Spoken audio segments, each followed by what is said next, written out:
You ask Tiger to solve. This deals with linear equations with one unknown. The final result is A equals 45 over 2. Let's solve it step by step. Simplify the expression. Find the greatest common factor of the numerator and denominator.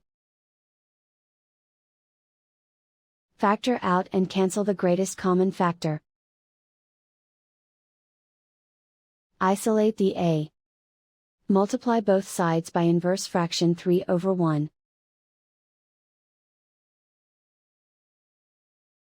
Group like terms.